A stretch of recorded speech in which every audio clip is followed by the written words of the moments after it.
A gente vai fazer a leitura do texto de Jeremias, o profeta Jeremias, no capítulo 23.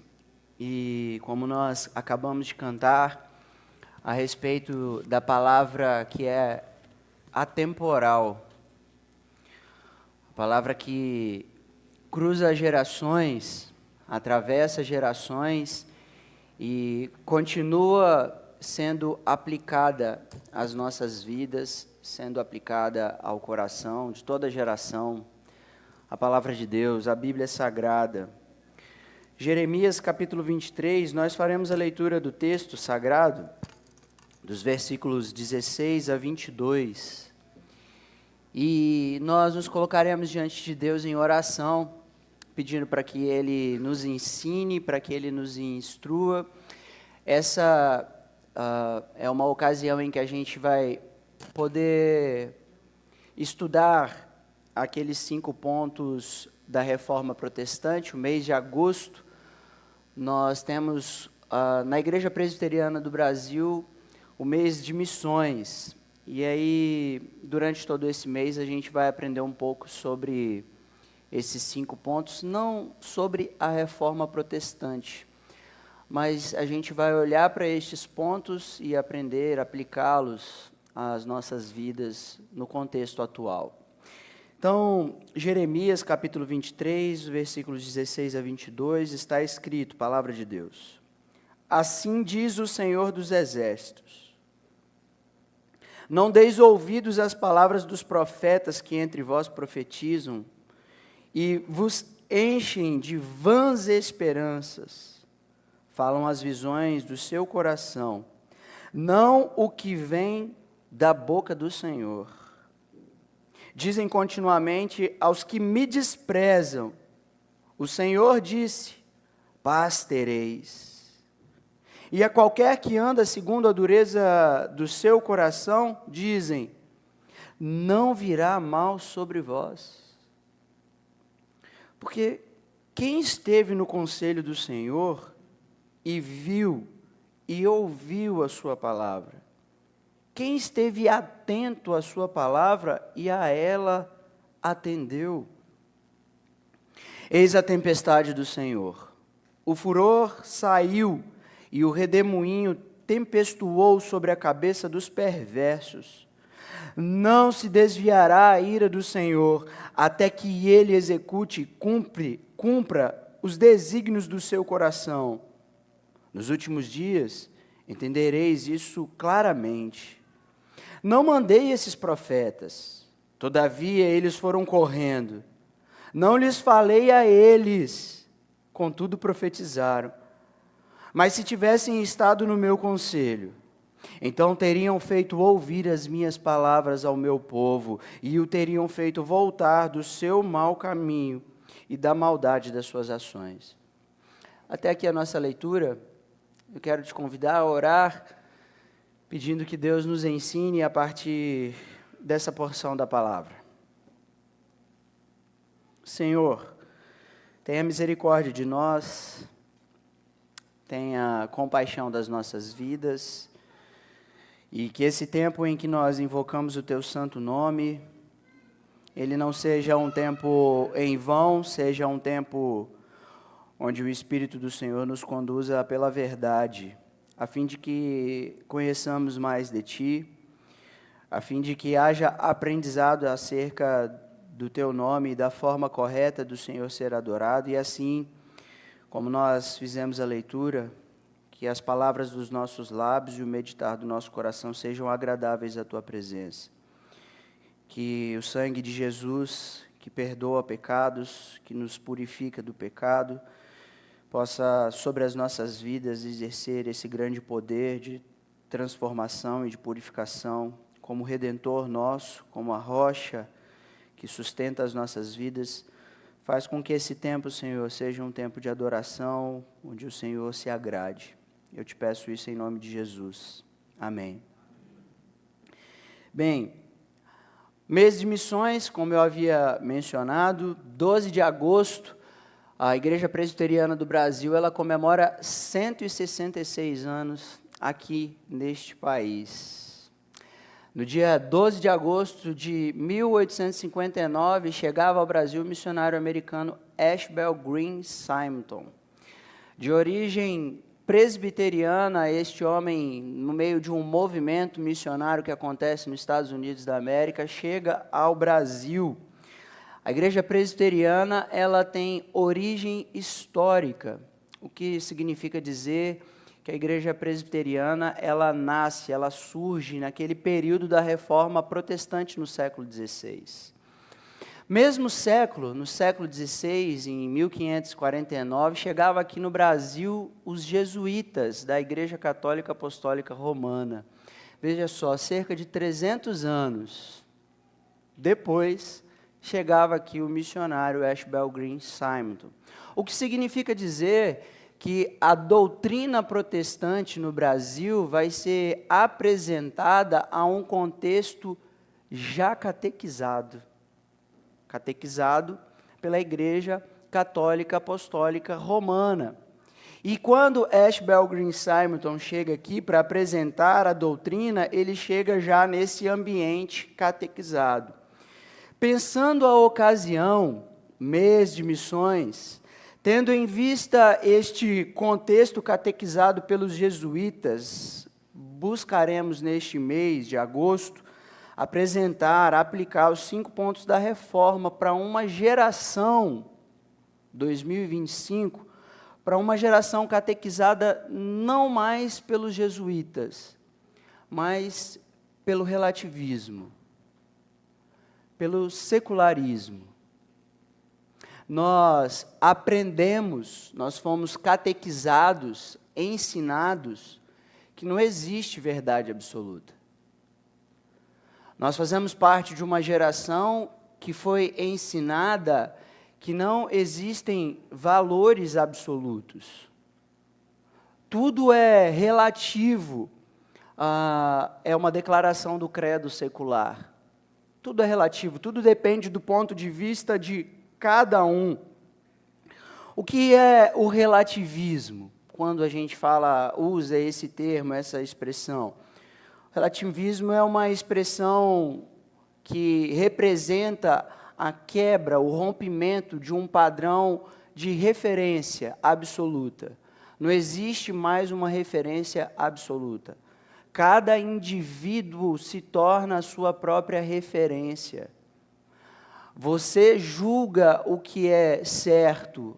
Não existe um padrão absoluto que determine o que é verdade. Cada um tem a sua própria verdade. O que significa, pela perspectiva do relativismo, o que é verdade para mim, pode ser que não seja verdade para você. Nós fomos catequizados, ensinados dessa forma. Assim é dentro da igreja. O que é para um não é para outro, e a gente segue tudo bem, porque afinal nós fomos catequizados, nós fomos ensinados a proceder de tal forma. Essa declaração do presente século, ela tem implicações na vida dos crentes. Na prática, o relativismo faz com que os crentes dessa geração acolham, por exemplo, a prática do aborto. Cada um tem uma opinião sobre isso, não é verdade? No que diz respeito ao aborto, cada um de vocês tem uma opinião. No que diz respeito ao casamento aberto, cada um tem uma opinião. O que diz respeito a sexo fora do casamento, cada um tem uma opinião. Cada um de nós, como própria referência, como quem tem capacidade de determinar, de julgar o que é certo, o que é errado, define o que é bom e o que não é. A gente acolhe, por exemplo, na prática, o divórcio como alternativa. Casa-se já pensando que o divórcio é uma alternativa caso não dê certo. Todas essas coisas são implicações de uma catequese que nos foi passada, de um ensino que nos foi dado nessa geração. E de onde vêm essas questões todas, como discutir o aborto pela perspectiva bíblica, discutir se é certo ou errado, discutir acerca do casamento, sobre sexualidade, sobre sexo, como que a gente define essas coisas, de onde vem essa moral, se não das Escrituras, se não da Bíblia Sagrada. É a partir da Bíblia que a gente passa a discutir e a tratar acerca desses assuntos. Mas a verdade é que neste contexto em que a gente vive, a moral ela foi relativizada. O que significa a moral relativizada? Nós rompemos com o padrão de autoridade da Bíblia. A Bíblia já não é mais a regra de fé e prática. Embora a gente diga que sim. Nós somos crentes evangélicos, e aí quando a gente faz a pergunta do catecismo, qual é a nossa regra de fé e prática? A Bíblia, a palavra de Deus. Mas na prática não é assim. Na prática a gente é moldado por um relativismo, na prática a gente é moldado por esse sistema de ensino cujo a referência é o seu coração. É você mesmo, você julga o que é certo e o que é errado. Então a gente rompe com um padrão de autoridade. E quem passa a ser a autoridade é o seu próprio coração. É você. E não mais a Bíblia Sagrada. Então, neste mês de 166 anos da Igreja Presbiteriana do Brasil, num contexto catequizado, não pelos jesuítas, mas pelo relativismo, a gente quer falar somente a Escritura. Porque a Bíblia é a palavra de Deus. Somente a Escritura, porque ela é a autoridade para a vida da igreja. O mundo pode passar, mas a igreja ela deve permanecer fiel a Deus. E fiel à sua palavra. Não fiel às suas próprias vontades. Não fiel aos seus próprios desejos. Não fiel ao ensino do presente século, mas fiel à palavra. Somente a Escritura hoje, porque a gente já ouviu isso em outros contextos. Somente a Escritura hoje, como a gente viu no século XVI, um movimento da Reforma Protestante, gritar, somente a Escritura, quando a Escritura foi abandonada. Somente a palavra, como a gente vê no período dos reis, em que alguns reis redescobriram a palavra num contexto de total abandono da palavra. Então houve um avivamento, houve uma reforma, uma transformação social a partir das Escrituras. Somente a Escritura hoje, meus irmãos, porque a gente depende dela. Dentro desse contexto, somente a Escritura hoje. E a gente fez a leitura do profeta Jeremias, do 16 a 22, e existe um contexto em que o profeta está falando. Para qual contexto o Jeremias, profeta do Senhor, está falando? Ele está falando para um contexto de vida ativa religiosa. Tipo assim, domingo de manhã a turma vai para a igreja. A turma canta louvores, entrega o dízimo, dá a oferta, mas de segunda a sexta o pau quebra. Imoralidade, injustiça, perversão. Ninguém está aí para aquilo que aconteceu no domingo. Era assim em Israel. O povo de Deus, embora tivesse uma vida religiosa ativa, embora tivesse uma participação ativa na vida de culto, na vida religiosa, era um povo corrompido na prática. O que havia em Israel era imoralidade e injustiça.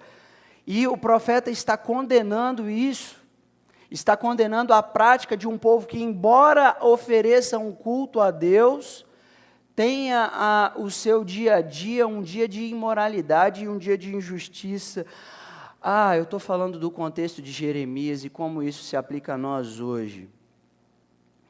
É crescente o número de crentes ou de cristãos que se dizem cristãos no Brasil. O Brasil vive um período em que o mercado gospel cada dia cresce e mostra-se como um meio de investimento. Existe muita gente se tornando cristã, muita gente falando que é crente, muita gente falando que crê em Deus, muita gente falando que crê em Jesus, mas o selo da carta brasileira é imoralidade e injustiça. A gente dá uma olhadinha no noticiário e a gente vai ver que os países que pensam ou que pensa a respeito do Brasil é que o Brasil é um país imoral, onde a injustiça, a corrupção corre solta. Ué, o que faz esse número de cristãos? Não está todo mundo na igreja no domingo? As igrejas não estão enchendo?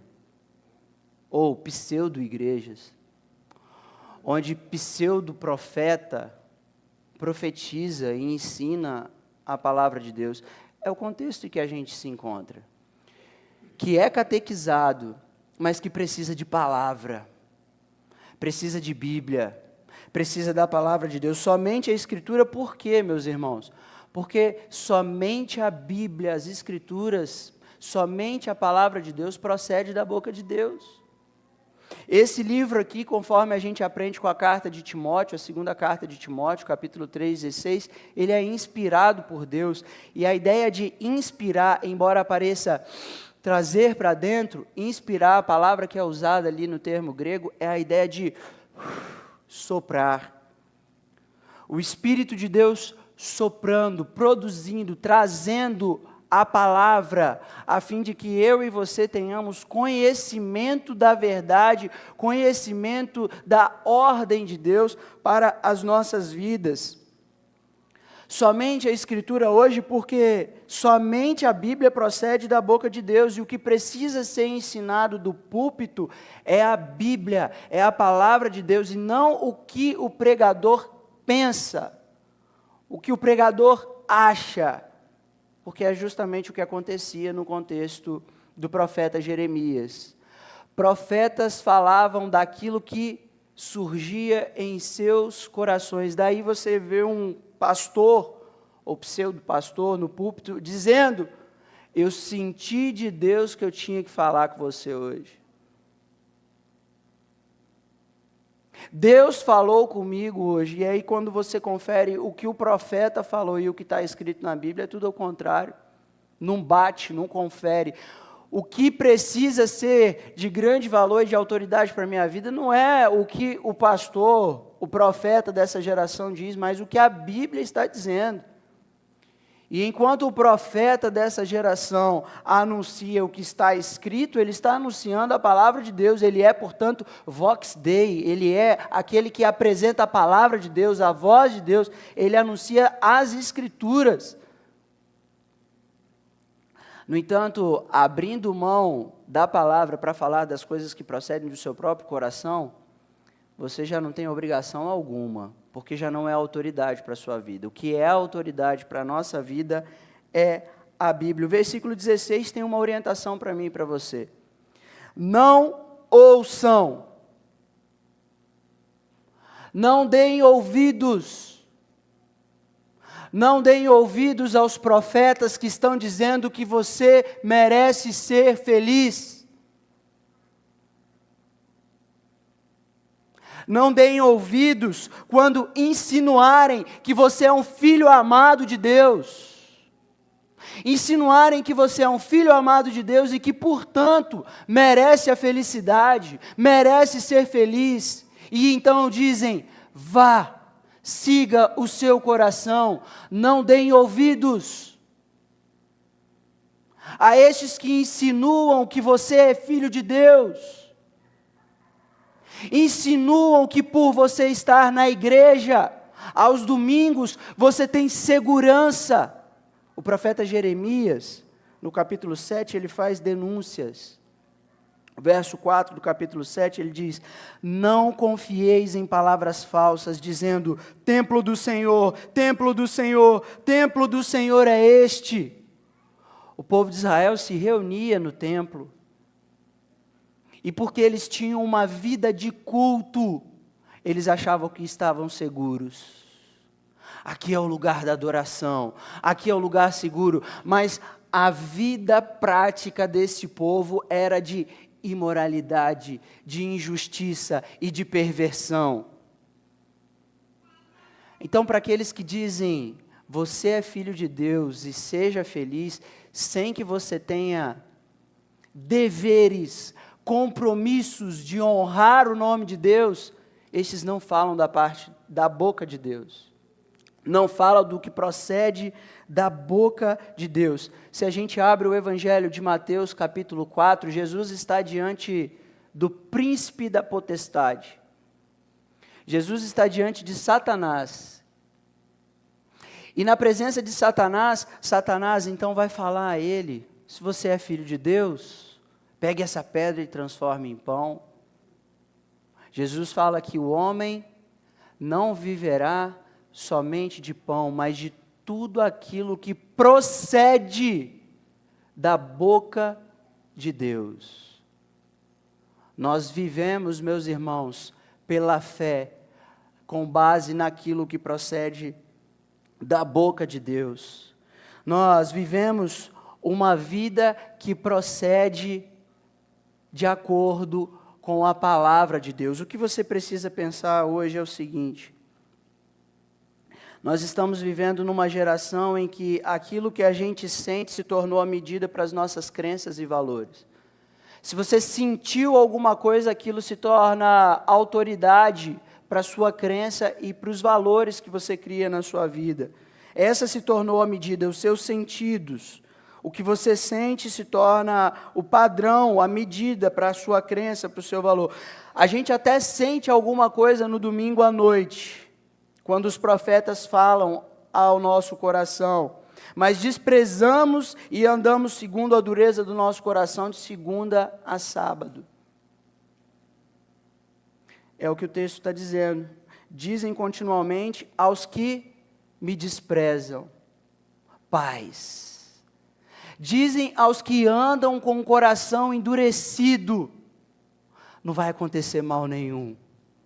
É isso que os profetas estão fazendo. Gente que está vivendo uma vida desprezando a glória de Deus, desonrando o nome de Deus, vivendo a imoralidade, vivendo o adultério, vivendo todas estas coisas que não têm parte com a palavra de Deus.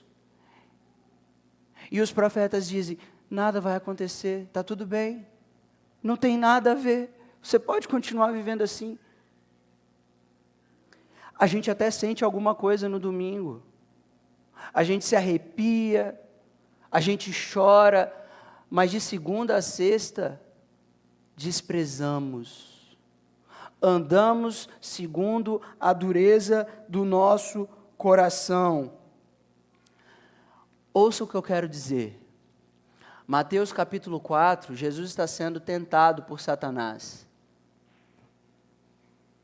Se você é filho de Deus, tome essa pedra e transforme em pães. A gente pode até sentir alguma coisa.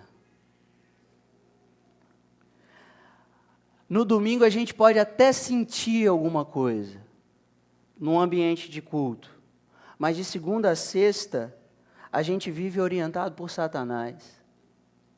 Segunda a sábado, quem determina o padrão da nossa vida é Satanás, o pai do relativismo, o pai da mentira. Não foi assim que ele fez com Eva? Ele não relativizou a palavra de Deus?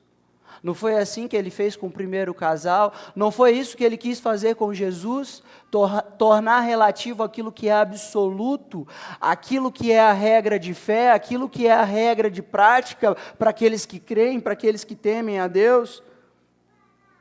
A gente pode até sentir alguma coisa, meus irmãos, no domingo, num culto, num ambiente de culto ao Senhor, mas talvez quem esteja regendo a nossa vida é o pai da mentira, o pai do relativismo. Ah, não, mas isso não tem nada a ver, mas isso não tem nada a ver. E aí a gente continua na injustiça, continua na imoralidade. E o que o texto está apresentando a nós, como somente a Escritura hoje, é que pela palavra de Deus, pela palavra que procede da boca de Deus, Deus está convidando o povo ao arrependimento, a uma transformação, a uma mudança, a fim de que experimente a bonança e não o juízo. Qual resposta você pode dar então, hoje, diante dessa palavra? Ouça menos o seu coração. Ouça menos o seu coração. Estude mais a palavra de Deus. Faz a palavra de Deus encher o seu coração. Faça o seu coração ser inundado pela palavra de Deus. Habite ricamente em vós a palavra de Cristo. Ouça menos o seu coração e busque mais conhecimento.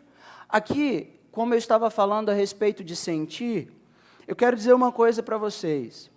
Ler a Bíblia para aprender a Bíblia é diferente de ler a Bíblia para se sentir bem. E está cheio de gente lendo a Bíblia só para se sentir bem. Você lê a Bíblia de manhã e se sente bem? Do tipo, opa, já fiz a minha devocional hoje. Opa, já cumpri o meu ritual hoje. Deus já está satisfeito comigo. É por causa disso que você lê a Bíblia?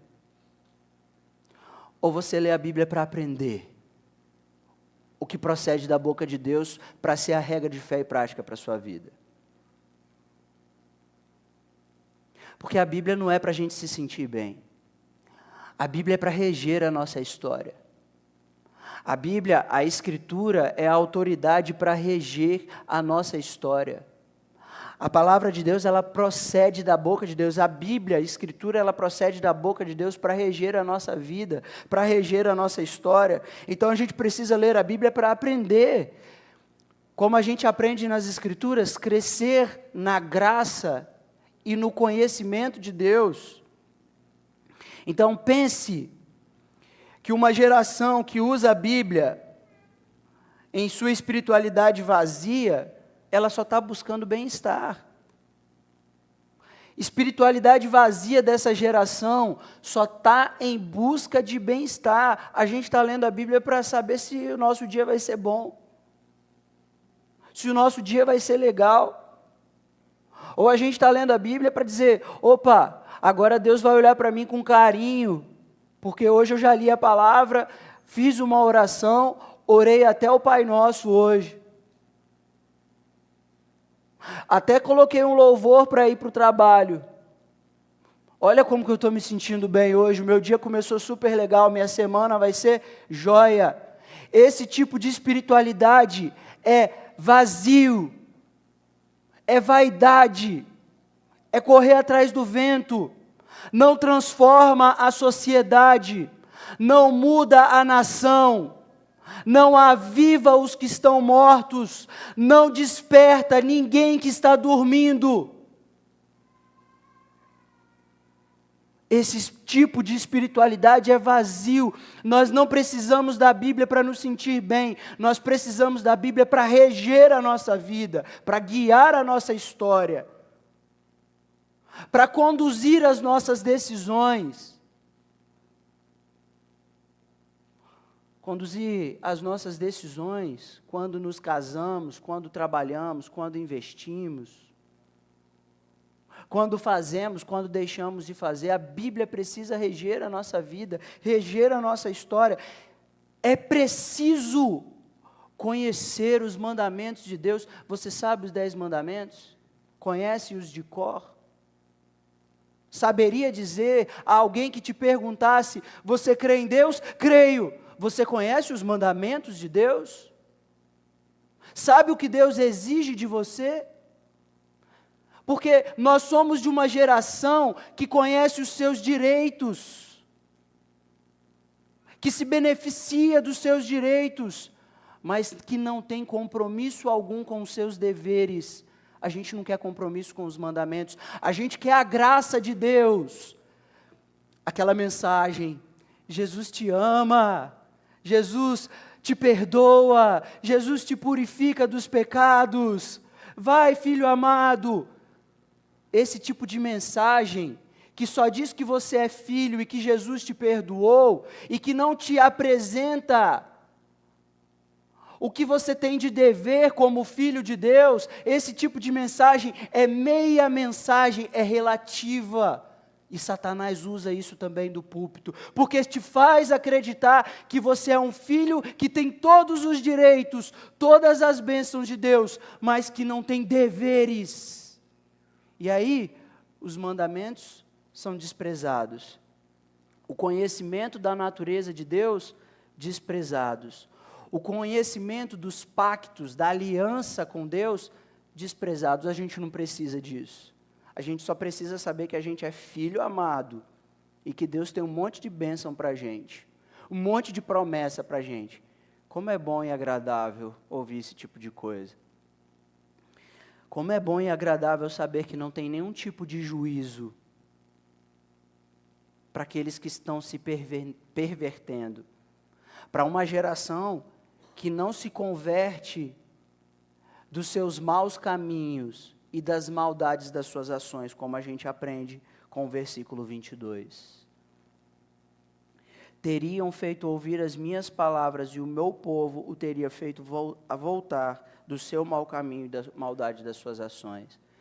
Sem a palavra, como Oséias nos ensina no capítulo 4, um povo que não tem entendimento, que não tem conhecimento, se entrega à perversidade, se entrega à maldade. Quero concluir com aquilo que nos instrui o versículo 18. Quem esteve no conselho do Senhor e viu e ouviu a sua palavra? Quem esteve, meus irmãos? Quem viu, quem ouviu, deu atenção e obedeceu? O Evangelho de João mostra para a gente. Capítulo 5, versículo 19, versículo 30, Jesus ele diz: eu vejo o Pai, por isso eu faço as mesmas coisas que Ele. Eu ouço o Pai, e por isso eu ensino a respeito do Pai. Quem esteve, meus irmãos, no conselho? Ele diz: eu e o Pai somos um. Ele estava reunido. O Evangelho de João mostra para a gente, no capítulo 10, o Senhor Jesus dizendo que Ele é o bom pastor, que dá a vida pelas ovelhas. E Ele diz: as minhas ovelhas me ouvem, e o que? Me seguem. Aqui o texto está dizendo: teriam feito ouvir as minhas palavras. As ovelhas do Senhor, quando ouvem a palavra, elas se convertem dos seus maus caminhos. Elas se arrependem das maldades das suas ações. Elas seguem a voz do seu pastor, a voz daquele que ensinou, a voz daquele que fala. Meus irmãos, os versículos 19 e 20 mostram para a gente: eis a tempestade do Senhor, eis o juízo de Deus a ser aplicado, não se desviará a ira do Senhor. E aí termina dizendo que nos últimos dias vocês entenderão isso claramente. No tempo de Jeremias, quando o povo de Israel foi levado para o exílio, ali eles entenderam que Jeremias era o profeta que estava falando a verdade. A gente não entendeu ainda que Jesus recebeu a ira de Deus, o que significa dizer que a ira de Deus se desviou de sobre nós, caiu sobre Ele para que a graça nos fosse concedida. Será que a gente não está entendendo isso? Que nós somos alvos da graça, da misericórdia de Deus para nos perdoar dos nossos pecados e nos fazer filhos, mas filhos que se convertem, filhos que são transformados, filhos que obedecem, filhos que ouvem, filhos que veem, filhos que estão em comunhão, que estão no conselho de Deus, que ouvem a palavra que procede da boca de Deus. Acaso vocês não estão em comunhão com Deus? Acaso nós não estamos na comunhão com Deus para ouvir a sua voz, para ver o que Ele está fazendo, para atentar para aquilo que Ele diz e para obedecer a sua palavra? Meus irmãos, na comunhão com Deus, experimentando a comunhão com Deus, nós ouvimos, nós vemos, nós damos atenção, nós obedecemos. De modo contrário, a gente anda segundo a dureza do nosso coração. De modo contrário, a gente despreza, assim como os falsos profetas, que não estavam em comunhão com Deus. Assim é um povo sem entendimento, um povo sem a Escritura, um povo sem a palavra. a nossa nação, o Brasil, vou falar do nosso contexto, tem como maioria do povo pessoas que se dizem cristãs. Mas eis que, quando perguntamos acerca do conhecimento de Deus, das Escrituras, falta conhecimento para o povo. Somente a Escritura hoje, porque a gente está sendo catequizado por um relativismo. A gente está sendo catequizado por uma condição em que a gente julga o que é bom, sem que tenha um critério de autoridade, sem que exista a Bíblia para nos instruir. Eu e você precisamos mais da Bíblia, mais do conhecimento da Palavra de Deus, mais escola bíblica dominical, mais envolvimento, mais estudo da Palavra, mais dedicação às nossas semanas de estudo, mais dedicação em reuniões em nossos lares para aprender a palavra, não apenas para a gente se sentir bem nessas reuniões, para a gente cantar uma meia dúzia de músicas, fazer algumas orações, mais do conhecimento do Senhor. Por isso eu tenho tanto aqui falado com vocês, gente, reúnam-se nas casas de vocês, estudem a palavra, dediquem-se mais. A gente precisa ser o povo que conhece mais da Bíblia, para que esse mundo conheça e ouça que existe um verdadeiro Deus, um Senhor que perdoa pecados e transforma a realidade. Isso a partir da Bíblia. Quero te convidar a orar, se você pudesse, coloque de pé, para que a gente ore ao Senhor.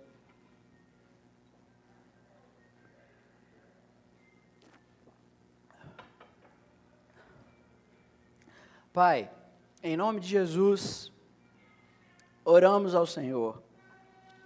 Como um povo que agora participa do conselho, nós somos agora, em nome do Teu Filho, aqueles que se apresentam diante do Senhor, diante da Tua palavra. E eu quero te pedir, Senhor, em nome de Jesus, que se a dureza do nosso coração for algo real e presente, ao ouvir a Tua voz, nós como ovelhas sejamos quebrantados.